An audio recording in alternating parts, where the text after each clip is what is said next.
Hi guys, तो आज हम चालू करने जा रहे हैं सॉलिड स्टेट चैप्टर जो है, ठीक है। क्लास 12 का फर्स्ट चैप्टर आपका, ठीक है। इंग्लिश मीडियम और हिंदी मीडियम दोनों के लिए लेके चल रहे हैं। तो सॉलिड स्टेट हम चालू करने जा रहे हैं।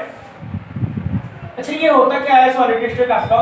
तो सॉलिड स्टेट में जो है, जो आपका स्टेट ऑफ मैटर, जो पदार्थ की अवस्थाएं होती है, state of matter, state of matter, पदार्थ की अवस्थाएं, पदार्थ की अवस्थाएं, ये आप लोगों ने पढ़ा है होंगे हाई स्कूल, इंटर में, हाई स्कूल में पढ़े होंगे, जाहिर सी बात है, ठीक है। स्टेट ऑफ मैटर कितने प्रकार, कितने टाइप्स होते हैं? तो किसी भी जो मैटर होता है आपका, पदार्थ की जो अवस्थाएं होती, तीन होती हैं। एक सॉलिड होती है, ठीक है, एक लिक्विड होता है आपका, और एक होता है आपका गैस, ठीक है। द्रव्य बोलते हैं इसको, इसको आप बोलते हैं ठोस, ठीक है। तो आपको जो है स्टेट ऑफ मैटर, पदार्थ की जो तीन अवस्थाएं होती है, सॉलिड होती है, लिक्विड होती है और गैस होती है, ठीक है। तो सॉलिड किसे कहते हैं ये आपको पता होगा, ठीक है। सॉलिड में जो है, जो भी सॉलिड होते हैं या लिक्विड जो गैस होते हैं, तो ये जो है सबसे पहले हम समझेंगे कि ये बनते किससे हैं। तो ये पार्टिकल से बनते हैं, ठीक है, जिसको हम कंस्टिट्यूएंट पार्टिकल बोलते हैं, अवयवी कण बोलते हैं। क्या बोलते हैं उसको? अवयवी कण। ये क्या होते हैं? ये सबसे छोटे छोटे कण होते हैं, जैसे हमारे परमाणु होते हैं, आयन होते हैं, हम उनको जो है बोलते हैं अवयवी कण, ठीक है। ये छोटे छोटे हमारे कण होंगे, ठीक है। तो अगर हम जब भी परमाणु बोलेंगे या कंस्टिट्यूएंट बोलेंगे, कंस्टिट्यूएंट या परमाणु आयन बोलेंगे, तो आपको इमेजिन करके चलना पड़ेगा कि अवयवी कण होंगे। देखो, ये चैप्टर जो है आपका सॉलिड स्टेट जो है मजेदार चैप्टर है, बस इसमें थोड़ी सी इमेजिनेशन चाहिए आपको। जो है कोई चीज ऐसे हम बोले कॉन्स्टिट्यूएंट पार्टिकल, तो आपको दिमाग में बनना चाहिए कि हाँ ये अवयवी कण होंगे, छोटे छोटे जो है कणों से मिलकर बने होंगे, क्लियर है। तो आपको जो है इतना इमेजिनेशन लेके चलना पड़ेगा, ठीक है। तो सॉलिड, इन तीनों में जो है मेन जो डिफरेंस होता है वो क्या होता है? सॉलिड में क्या होते होंगे, जो इनके पार्टिकल्स होंगे वो बहुत क्लोजली पैक होंगे, क्लोजली जो है आकर्षण बल के द्वारा, जिसको बोलते हैं अट्रैक्शन फोर्स। ये अट्रैक्शन फोर्स के द्वारा उनके जो कंस्टिट्यूएंट पार्टिकल होंगे वे क्या होंगे? अटैच होंगे क्लोजली एकदम। इनके बीच में गैपिंग बिल्कुल जीरो होती है, जो इनके बीच के मॉलिक्यूल के बीच में जो डिस्टेंसिंग होती है वो बिल्कुल एकदम जीरो होगा आपका, ठीक है। जो इनके पार्टिकल्स होंगे ये जो है इस तरह से जुड़े होंगे, बीच में कोई भी गैपिंग नहीं होती है, ये क्लोजली पैक होते हैं, क्लोजली पैक होते हैं एकदम, ठीक है। इस तरीके से इनके मॉलिक्यूल्स अरेंजमेंट होते हैं, ठीक है। अब ये मॉलिक्यूल्स हम लोग बोलते हैं इसको कंस्टिट्यूएंट पार्टिकल। इनके जो कंस्टिट्यूएंट पार्टिकल होते हैं, अवयवी कण जो होते हैं हमारे, अवयवी कण जो होंगे इसके, ये इनके बीच में जो है क्या होगा? अट्रैक्शन जो फोर्स होगा वो बहुत ही प्रबल होगा, अट्रैक्शन फोर्स। तो इन मॉलिक्यूल्स के बीच में जो अट्रैक्शन फोर्स होते होंगे वो बहुत क्या होते होंगे? स्ट्रांग होंगे। कैसा होंगे? स्ट्रांग होंगे, प्रबल आकर्षण बल होंगे, प्रबल आकर्षण बल, ठीक है। और लिक्विड में क्या होता है? जो इनके मॉलिक्यूल्स होते हैं वो तो आकर्षण बल के द्वारा तो रहेंगे, लेकिन उनके जो मॉलिक्यूल्स होंगे वो थोड़े से जो है दूर दूर होंगे, थोड़े से, मतलब कहने मतलब इतने लगभग होंगे, मतलब ये क्लोज तो होंगे लेकिन इनके बीच में जो स्ट्रांग होगा वो बहुत ही वीक, मतलब थोड़ा सा वीक होगा आपका। जैसे चुंबक ले लो आप, जो है मैग्नेट ले लो, मैग्नेट जो है एक ऐसा मैग्नेट लो जो स्ट्रांग हो, तो उनके चारों जो पार्टिकल्स होंगे उनको कितना भी जो है आप हिलाओगे वो जो है उनकी साइड चेंज नहीं होती है, वो एकदम निश्चित में रहेंगे, ठीक है। वो दूर उनके मॉलिक्यूल से हटते नहीं है। बट यहाँ पे अब ऐसे मैग्नेट हम ले रहे हैं जिनके जो मैग्नेट जो पावर होगी थोड़ी सी कम है, तो इनके जो मॉलिक्यूल्स हैं जब हम उनको अरेंजमेंट करेंगे या हिलाए बुलाएंगे तो उनके जो शेप होंगे वो चेंज होते रहेंगे, क्लियर है। यानी ये जो लिक्विड है आपके, इनके जो बीच में मॉलिक्यूल्स के बीच में जो फोर्सेज होंगे वे थोड़े से वीक होंगे और इनके मॉलिक्यूल्स थोड़े से दूर दूर होंगे, थोड़े से क्या होंगे, दूर दूर होंगे आप, ठीक है। तो यहां पे कम आकर्षण बल लगता है आपका, ठीक है।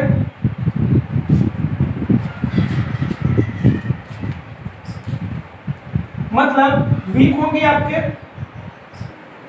वीक अट्रैक्शन फोर्स,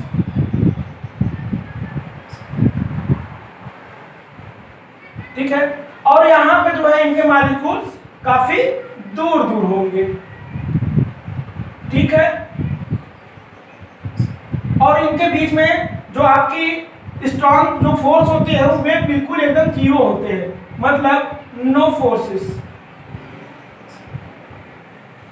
ठीक है। तो और सॉलिड में क्या होता है, जो इनका वॉल्यूम होता है, जो आकार होता है इनका, आकार क्या, आकृति, शेप बोल सकते हैं इसको, जो इनकी शेप होगी और जो इनकी वॉल्यूम होगी, ठीक है, ये डिफिनिट होते हैं। क्या होते हैं ये, डिफिनिट होते हैं, ठीक। डिफिनिट मतलब क्या होगा, इनका आकार, आकृति, आकार क्या, आकृति बोलेंगे, आकृति और आयतन जो होते हैं इससे निश्चित होते हैं,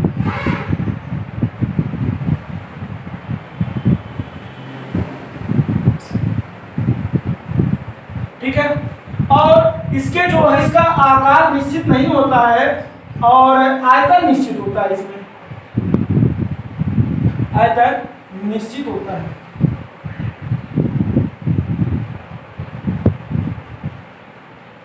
ठीक है। वॉल्यूम डिफिनिट होता है इसका,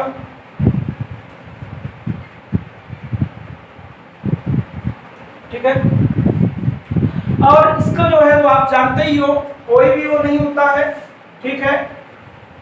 अब इसकी जो डेंसिटी होती है, ठीक है, इसकी डेंसिटी हाई होती है, ध्यान ले चलेंगे। इसकी जो डेंसिटी होती है, डेंसिटी ये क्या होती है, डेंसिटी इसकी हाई होती है, इसकी डेंसिटी हाई होती है, मेल्टिंग पॉइंट होती है, ठीक है। मेल्टिंग पॉइंट, बॉइलिंग पॉइंट, ठीक है, हाई होता है, ठीक है। ये हाई होते हैं इनके melting point, boiling point, clear है। और अच्छा, मेल्टिंग अगर पूछा भी जाता है क्वेश्चन में कि इसके मेल्टिंग पॉइंट हाई क्यों होते हैं और इसके जो है वॉल्यूम क्यों क्लियर डिफिनिट होते हैं, ठीक है, तो ध्यान रखिएगा इनके बीच में जो अट्रैक्शन फोर्स होते हैं ये बहुत स्ट्रॉन्ग होते हैं, ठीक है। ये क्लोजली पैक, इसके जो कंस्टिट्यूएंट पार्टिकल होते हैं ये काफी जो है क्लोजिंग होते हैं, ठीक है। तो इनको जब भी हमको मेल्ट करना होता है, जब भी इनको पिघलाना होता है, तो क्या होता है, इनकी मेल्टिंग पॉइंट हमको ज़्यादा हाई रखनी पड़ती है, ठीक है। लिक्विड में क्या होता है, इसका जो है थोड़े से जो है अगर आप टेम्परेचर देने पे क्या होगा, लिक्विड में जो है इसके जो अट्रैक्शन फोर्स है यूज है, ठीक है, ये जो है तुरंत ये लिक्विड में कन्वर्ट हो जाते हैं, ठीक है। तो इनका लिक्विड में होता है, इनके बीच में अट्रैक्शन फोर्सेस तो होते नहीं, ये तुरंत जो है टूटना चालू हो जाते हैं, क्लियर है। तो इनके मेल्टिंग पॉइंट जो है ये लो होंगे, ठीक है, बॉइलिंग पॉइंट भी इसके लो होंगे, क्लियर है। और इसका तो आपको पता ही जीरो है, ठीक है। अब आप पढ़ते जाते हैं तो ये सारी चीजें जो आपने तो पढ़ी हुई है, अब हम पढ़ने जा रहे हैं जो चैप्टर में है वो है सॉलिड के बारे में। क्या वो है, उसके बारे में, सॉलिड के बारे में, ठीक है। तो आइए सॉलिड के बारे में देखते हैं हम। तो सॉलिड जो है कितने टाइप्स होते हैं, solid are two types, solids are two types. First is crystalline solid, crystalline solid, ठीक है, जिसको हम हिंदी बोलते हैं क्रिस्टलीय ठोस।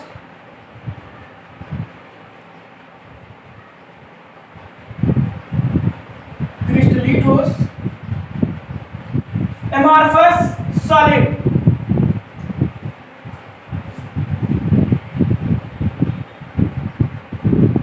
जिसको बोलते हैं अक्रिस्टलीय ठोस।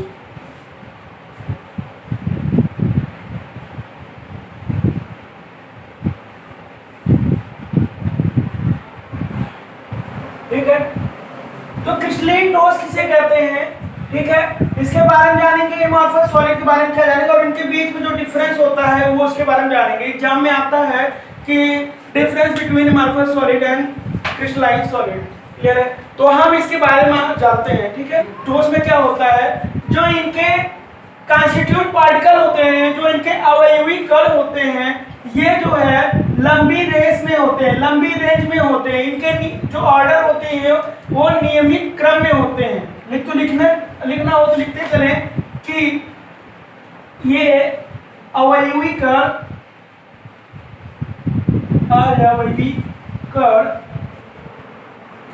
नियमित क्रम में होते हैं।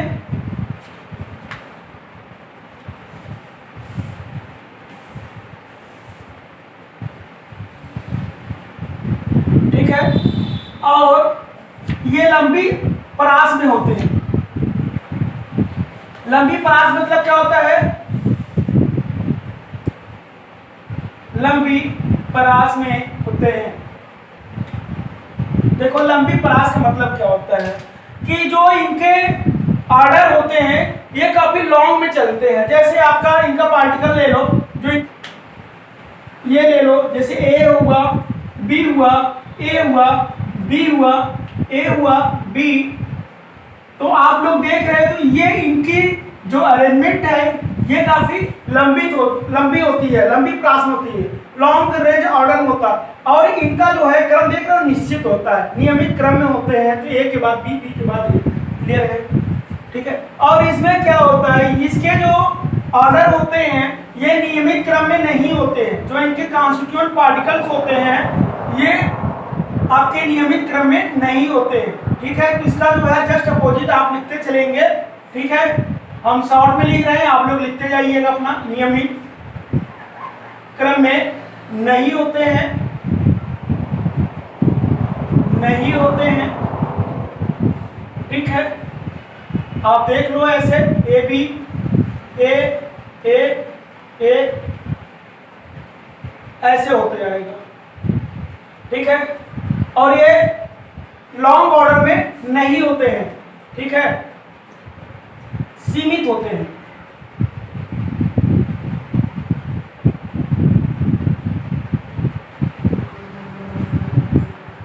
These particles are arranged in definite order या रेगुलर ऑर्डर,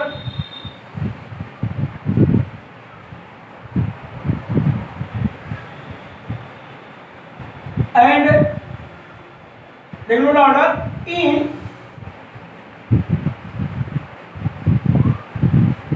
ठीक है। तो इनके पार्टिकल्स जो होते हैं क्या होंगे, लॉन्ग रेंज में होते हैं। ठीक है, दूसरी बात क्या होगी आपका, इनके जो मेल्टिंग पॉइंट होंगे ये निश्चित होते हैं। मेल्टिंग पॉइंट क्या होंगे, निश्चित होंगे। ठीक है, डिफिनिट होते हैं। ठीक है, डिफिनिट होते हैं, या इसको लिखना हो शॉर्ट लिख लो, निश्चित होता है। ठीक है, होता है कूलिंग कर्व। ठीक है, कूलिंग कर्व। अच्छा, कूलिंग कर्व का मतलब क्या होता है, हिंदी में बोलते हैं इसको शीतलन, शीतलन वक्र। ठीक है, जो इसका कूलिंग कर्व होता है, शीतलन वक्र होता है, ये जो है असतत होता है। क्या होता है, असतत, इरेगुलर होता है। इरेगुलर हिंदी बोले तो क्या बोलते हैं इसको, असतत। ठीक है, और इसका जो कूलिंग कर्व होता है, इसका कूलिंग कर्व जो होता है ये रेगुलर होता है। कूलिंग कर्व असतत होता है, सॉरी सतत होता है। ठीक है, मतलब रेगुलर होता है आपका। अच्छा, इसका मतलब क्या होता है, तो इसका मतलब ये होता है जैसे आपकी ये जो क्रिस्टलीन ठोस है इसको जब हम मेल्ट करते हैं, ठीक, उसके बाद जो इनका ठंडा होने का जो प्रोसेस होता है, कुछ समय तक ये क्या होते हैं, एक टेम्परेचर पे जो है ठंडे होकर बने रहते हैं। मतलब ये अपना एक टेम्परेचर कुछ समय तक जो है अपना स्थिर रखते हैं। उसके बाद फिर ये गिरता है टेम्परेचर, फिर एक समय तक बना के रखे रहता है। बट इसका जो है क्या होता है रेगुलर का, इसका कंटिन्यू ठंडा होता ही चला जाता है। जैसे ये होगा आपका। ठीक है, इसमें होता क्या है आपका कि ये टाइम है आपका और ये आपका है टेम्परेचर, ठीक है। तो ये जो कुछ समय तक पहले इसका टेम्परेचर जो है कुछ ऐसा रहेगा, ठीक है। उसके बाद क्या होगा, कुछ टेम्परेचर कुछ समय के बाद ऐसा हो जाएगा, फिर ऐसा होता है, फिर ऐसी तरफ जाता है। यानी कहने मतलब है कुछ समय तक के लिए इसका जो है फ्रीज रहता होगा, ठंडा रहता होगा, ठीक है। उसके बाद कुछ समय के बाद फिर इतना ठंडा रहता होगा, मतलब इतनी जो टेम्परेचर होगा इतने समय के लिए जो है क्या होता होगा, ये एकदम कांस्टेंट रहता होगा, मतलब एक निश्चित बना के रखता होगा इतना, ठीक है। बट इसका क्या होता होगा, इसका ग्राफिक में देखेंगे अगर तो, ठीक है, अगर इसका देखा जाए तो क्या होगा, किसका जो है कुछ इस तरीके से बनता हुआ चला जाएगा, मतलब कंटिन्यू ठंडा होता हुआ नीचे आता है, ठीक है, यानी कंटिन्यू ठंडा होता रहता है। तो ये जो है इसके डिफरेंस है। अब इसके बाद थोड़ा सा हम देखेंगे नेक्स्ट पॉइंट, जैसे इसका ये जो है विषम द्वैशिकता पैदा करते हैं, ठीक है। ये विषम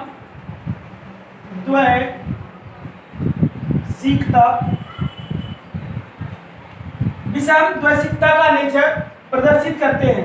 तो विषम द्वैशिकता का मतलब क्या होता है, इनका जो पार्टिकल का जो ऑर्डर होता है, ऑर्डर मतलब क्या होगा, जो बताया था जैसे ए बी, ठीक है, ये एक लंबी परास में होते हैं, ठीक है। विषम द्वैशिकता कैसे पता करते हैं, तो इसमें ध्यान रखिएगा, जैसे अगर कोई लाइट इसमें अगर हम डालें तो देखो क्या होता है, ये लाइट जो है ऐसे क्रॉस कर जाएगी, ये ऑर्डर में जाएगी, मतलब यहाँ पर जो निकलेगा हमारा ये कैसे निकलेगा, ए बी इस ऑर्डर में आपका जो है ये परास में निकलेगा, ठीक। तो इसमें क्या होता है, क्रिस्टलीट ठोस में क्या होता है कि जो इसके जब कोई अगर लाइट या कोई विद्युत धारा जब इसमें प्रवाहित आप करवाओगे तो ये जो है जब निकलेगा कि एक ऑर्डर में नहीं निकलता है, ये जो है ये निश्चित ऑर्डर में नहीं निकलता है, ये इसका ऑर्डर कुछ अलग ही होता है, ठीक है, एक निश्चित ऑर्डर में नहीं होता है, इसलिए ये विषम द्वैशिकता होता है। ये जो है आपका स्वयं द्वैशिकता इसको बोलते हैं, आपका क्या बोलते हैं, इसको सम बोलते हैं आइसोट्रोपी, ठीक है। और इसको बोलते हैं क्या, आपको इसको बोलते हैं एन आइसोट्रोपी, ठीक है। अच्छा, तो अब जो है अगर क्रिस्टलीय सॉलिड को अगर हम काट दें, ठीक है, तो कुछ जो है जो सॉलिड होते हैं कुछ को काटने में क्या होते हैं कि वो एक निश्चित क्रम में कटते हैं, मतलब उनका जो काटने जो उनका साइज होगा, जो उनका शेप होगा, ठीक है, वो निश्चित होता है, ठीक है। और कुछ ऐसे जो है सॉलिड होंगे जिनको काटने पर क्या होता है, जिनके जो साइज होंगे वो शेप जो है एक निश्चित नहीं होता है, ठीक है। जैसे आपके एग्जाम में आए हैं, कंपटीशन में भी पूछा गया है, ठीक है, और इंटर में आपके ऑब्जेक्टिव क्वेश्चन में भी पूछा गया है आपका ये, ठीक है। तो जैसे आपके होते हैं NaCl, ठीक है, नमक जो होगा आपका, ठीक है, जो आपका नमक होता है, और ग्रेफाइट होता है आपका, ठीक है, जो आपका ग्रेफाइट होता है, इन सबको जब भी हम काटेंगे तो क्या होता है, एक इनका जो है एक निश्चित आपकी आकृति बनती है, एक निश्चित जो है आपका शेप बनता है, जब इनके काटेंगे निश्चित शेप में कटता है, ठीक है। ग्रेफाइट हो गया आपका, पोटेशियम क्लोराइड हो गया, कैल्शियम सल्फेट हो गया, CaSO4, ठीक है, और आपका Fe हो गया, ग्लूकोज भी होता है, ग्लूकोज भी होता है, और सुक्रोज भी होता है, ठीक है। ये सब जो है क्या होता है, इनके आकार जो है बिल्कुल सॉलिड में रहेंगे, ये जो है काटने में क्या होता है, ये निश्चित होता है, क्लियर है। और इनकी क्या होती है, इसकी निश्चित नहीं होती है, इसमें एग्जाम्पल भी लिखते चलेंगे, जो कि इम्पोर्टेंट है, ये कंपटीशन के बेस पे काफी इंपॉर्टेंट है, ठीक है। और ये एग्जाम में जो है आपके इंटर में क्या होता है, ये ऑब्जेक्टिव में आता है, क्लियर है। इसमें क्या होता है, स्टार्च होता है, रबड़ होता है, प्लास्टिक होता है, एक्सेट्रा, ठीक है, ये सभी होते हैं, ठीक है। तो अभी तक हमने जो है देखा कि क्रिस्टलीय ठोस किसे कहते हैं, क्रिस्टलीय ठोस किसे कहते हैं, और इनकी क्या जो है जो डिफरेंसेस थे वो डिफरेंस हमने देखा, ठीक है। और ये इनकी जो डिफिनेशन होगी, अगर डिफिनेशन देना होगा कैसे देंगे, और जो इनके डिफरेंसेस होंगे उनको हमने विस्तार से देखा एक एक करके, ठीक है। आइए अब इनका जो है कुछ जो हमारे ये क्रिस्टली होते हैं, ठीक है, इनका बिहेवियर देखेंगे, कैसा इनका बिहेवियर होता है, किस इनका स्ट्रक्चर क्या कैसे होता है वो देखते हैं। ठीक है, ठीक है। तो क्रिस्टली ठोस में क्या होता है आपका, ये हम बात को ध्यान में रखेंगे कि जैसे क्रिस्टली ठोस में इनकी जो परमाणु होते हैं, जो इनके कांस्टिट्यूएंट पार्टिकल होते हैं, जो इनके अवयवी कण होते हैं, ठीक है, ये साइज ले लेंगे। ठीक है, ये क्या है आपके अवयवी कण, ठीक है, या हम कहेंगे एटम पार्टिकल, ठीक है, एटम या पार्टिकल कहेंगे। ठीक है, अब ये जो पार्टिकल है, जैसे इमेजिन करके चल लेंगे हम, जो हम मैंने पहले कहा था इस चैप्टर में हम थोड़ा इमेजिन करके चलेंगे। जैसे हम देख ले लो फुटबॉल, ठीक है, और जैसे कांच की छोटी छोटी गोलियां ले लो, इनको मुझे अरेंजमेंट करना है, मुझे इनको बनाना है, तो कैसे जमाओगे, उनको जमाना है मुझे, ये फुटबॉल है, उनको हमको जमा कर रखना है, तो कैसे रखोगे, मान के चलेंगे पार्टिकल है, तो इनको हमको अरेंजमेंट करना है, तो इनको अरेंजमेंट हम करते चलेंगे। ठीक है,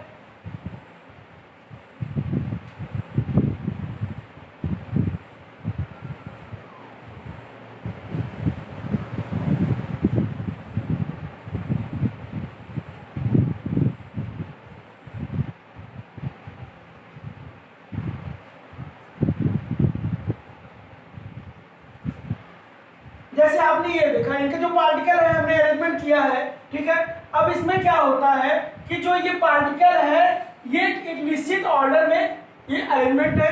ठीक है, अब इसमें हम जो चीजें देखने जा रहे हैं वो देखने जा रहे हैं, कोई भी एक जो है इसमें से एटम पकड़ लो, कोई भी एक मॉलिक्यूल्स पकड़ लो जो इनकी अरेंजमेंट है, कोई भी एक एटम ले लो, तो जैसे मैंने इसको पकड़ लिया, ठीक है, अब इसको पकड़ लिया, तो अब ये देखो कि ये एटम जो है, जो इनके मॉलिक्यूल्स हैं, वो कितने लोगों से घिरा हुआ है, कितने लोग इनको टच कर रहे हैं।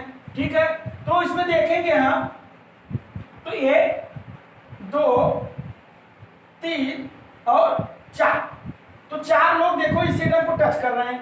ठीक है, ये टच कर रहे हैं, यहाँ कर रहे हैं टच, यहाँ कर रहे हैं और यहाँ टच कर रहे हैं। तो यही आपका, अगर इनको मिला दिया जाए, अगर इनका सेंटर ले लिया जाए, हर एक मॉलिक्यूल का अगर सेंटर लिया जाए, ठीक है, जो टच कर रहे हैं, तो इनको अगर मिलाया जाए, ठीक है, तो क्या बन रहा आपका ये जो है स्ट्रक्चर भी शो कर रहा है। तो ध्यान रखिएगा, जो टच करते हैं और इस मान लो इसका नाम भी हमने रख दिया, ये जो ये मॉलिक्यूल है, तो ये मॉलिक्यूल का जो टचिंग करते हैं, जो एटम को चारों तरफ घेरे हुए हैं, उनको बोलते हैं कोऑर्डिनेशन। क्या बोलते हैं इसको? कोऑर्डिनेशन नंबर बोलते हैं। क्या बोलते हैं? कोऑर्डिनेशन नंबर बोलते हैं।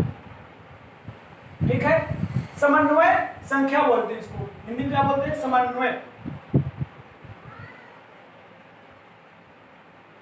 तो एक ही कोऑर्डिनेशन नंबर कितनी है, तो जितने लोगों ने घेरा हुआ है वही हमारा कोऑर्डिनेशन नंबर होगा। कितने लोगों ने घेरा है?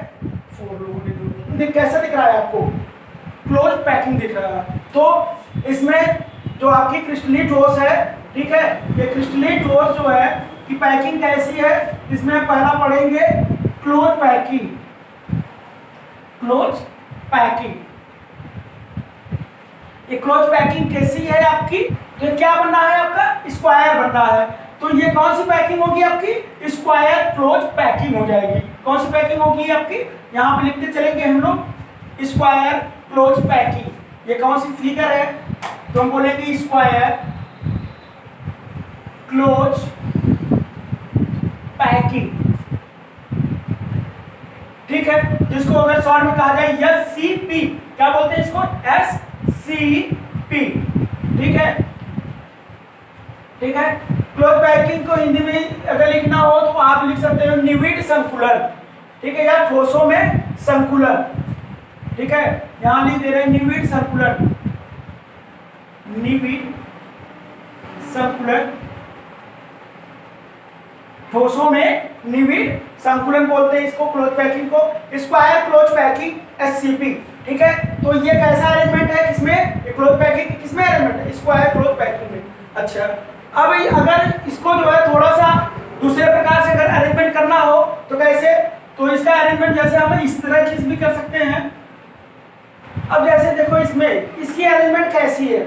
इसकी अरेंजमेंट जैसे कर देखा जाए तो इसमें क्या है, कोई भी एक पार्टिकल ले लो, जैसे मान लो मैं ये पार्टिकल ले लेता हूँ, ठीक। अब इस पार्टिकल को देखा जाए तो ये कितने इसके जो है समन्वय संख्या कितनी इसकी होगी, तो समन्वय संख्या मैंने बताया था कोऑर्डिनेशन नंबर की, किस पार्टिकल के चारों तरफ जो है कितने लोगों ने घेर रखा है। तो कितने लोगों ने घेर रखा है, 1 2 3 4 5 और 6।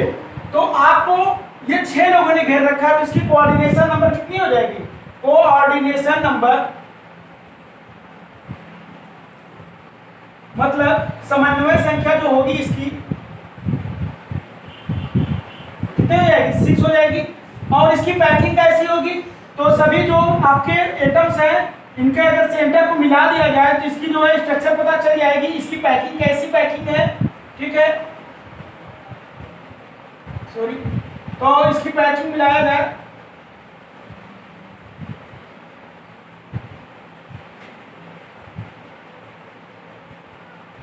तो ये हेक्सागोनल टाइप का है।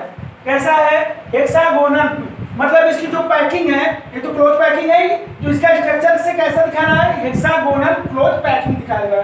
कैसा दिखा रहा है, हेक्सागोनल में इसका स्ट्रक्चर कैसा बन रहा है, हेक्सागोनल बन रहा है, तो ये हेक्सागोनल क्लोज पैकिंग बन जाएगा, हेक्सागोनल क्लोज पैकिंग, जिसको जो शॉर्ट फॉर्म में देखना हो तो क्या बोलेंगे इसको, HCP, ठीक है। तो देखा आपने जो है किसकी पैकिंग जो है आप अलग अलग तरीकों से कर सकते हैं, और जो इसके स्ट्रक्चर होंगे उस स्ट्रक्चर के डिपेंड पे बताएंगे हम किसकी पैकिंग कैसी है और इसके कोऑर्डिनेशन नंबर कैसे निकाले जाते हैं, ये आपने देखा, ठीक।